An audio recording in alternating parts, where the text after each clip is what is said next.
Hey guys, it's John, back with another video from the beach hut, and yeah, it's been a tremendous day because the video I'm recording today, I'm recording ahead of time, a day ahead of time. I've got the opportunity to spend a day with my son, and as people will know me, will know that's by far more important than working. So I'm always going to take that opportunity to spend a full day with my boy.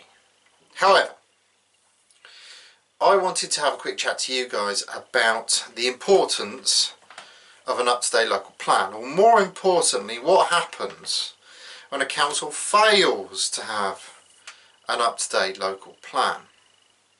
Now, the thing we have to deal with here is that every council is supposed to update its local plan every 5 years or so. It's supposed to have an up-to-date local plan.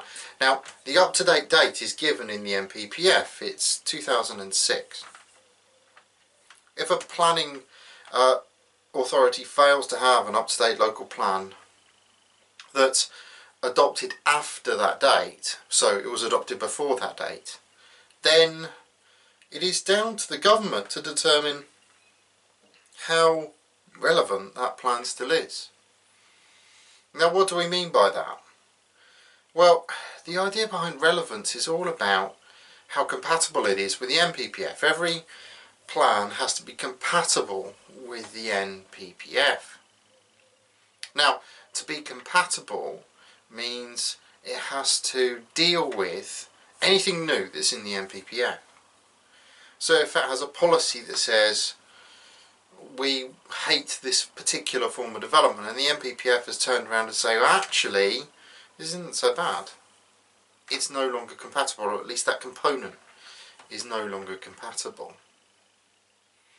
Now, my colleague Helen Morris-Ruffle posted on our Facebook group today, in fact, you're watching this tomorrow, but today, in fact, that St Albans has failed to persuade an inspector that their local plan can be considered acceptable.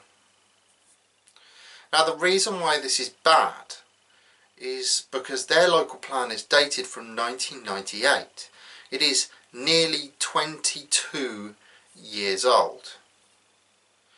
Now, that's quite catastrophic for a planning authority to have a 22-year-old local plan. You must think about it from this point of view. How much has changed in 22 years? How much has changed in a month in this country, let alone everything that's happened in the last 22 years? The problem that everyone will face with this is that, and let's be brutally honest, those policies are going to be barely in date, written at a time when we had national planning policy guidance, not even national planning policy statements, national planning policy guidance. Hay fever, not COVID. And when we had national planning policy guidance, I wasn't even a town planner. I was just going into university for the first time round, let alone the second. So how much has changed in the last 20 years when dealing with an authority like St Albans, which cannot get its act together and cannot get an up-to-date local plan up and together? Now, St Albans has been accused of having basically not a clue. I read the inspector's report this evening, and they've been accused of basically getting it all wrong. They haven't carried out any cooperative consultation with any of the adjoining authorities. They haven't been able to deal with any of their local plan requirements. They simply have done nothing. And their local plan has been turned back. Now, it's not just St Albans that has been told, well, hang on a minute, your local plan is no longer up to date. The London plan, the brand new London plan at that, has been turned back by our Housing Secretary, Robert Jenrick, for not being able to find the correct number of housing, for not being able to identify the right amount of housing for the London area. London's a massive authority. Excuse me. So, having an up-to-date local plan is vital for a council. The punishment if they don't is that the government can take away their planning powers. Now that's quite serious, in effect. That's really, really quite painful for a government to effectively take away a council's planning authority. Is really quite detrimental to that council. So where do they go from here? Well, those planning authorities that are in that trouble and they're dotted around the country have to go and find a new local plan. Now, the new NPPF makes clear that they have to go and do that. Government is now allowed to apply downward pressure on those councils. And it can get as serious as the inspectorate taking over and effectively decamping those planning officers, making those planning officers effectively redundant until such time as a new local plan comes forward. The question I would ask as a town planner is, what is the problem? An area like St Albans, edge of London, should be easily able to find its housing land supply. It should easily be able to justify anything it needs to do inside its confines. One of the big criticisms has been, well, they haven't demonstrated they need to lose the green belt. Well, that is a big criticism. But fundamentally, they shouldn't have it so bad. They should be able to get this right. As applicants go, it's actually quite an interesting time.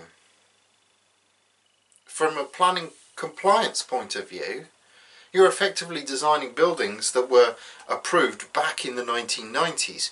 So it's a very easy form of architecture. There aren't any of the modern nuances that you find inside other areas. If you're looking to push the boundaries, the lack of an up-to-date local plan works in your favour. We're now on presumption in favour of sustainable development, and a lot of the policies are just meaningless. All very interesting.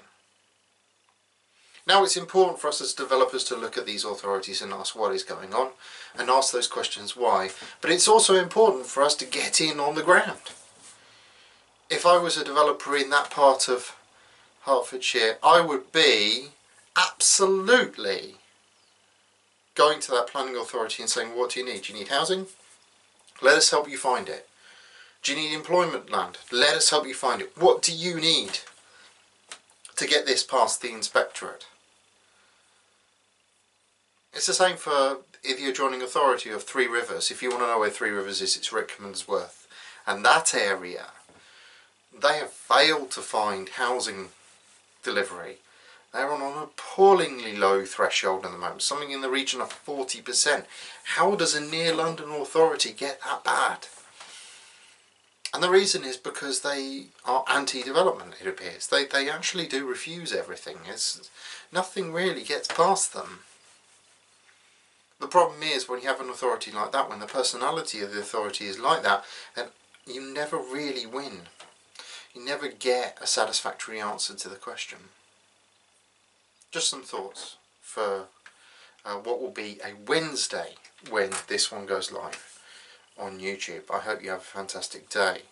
If you like these videos, please hit the subscribe button, make a comment, make suggestions. If you think we can do something better, we are trying to improve everything all the time. We've got new cameras now, new lighting. We are trying to improve how we do things. Then please let us know. Please tell us exactly what you want to see as part of the anti-guru. In a couple of days I'm going to be doing a video on another guru that's floating out there in the marketplace that I've become aware of, that's come onto my radar, that I think is missing an important part of their education spectrum. Now, I know this because I've spoken to many people who have been on the course, who have done it, and who are part of the mastermind, and actually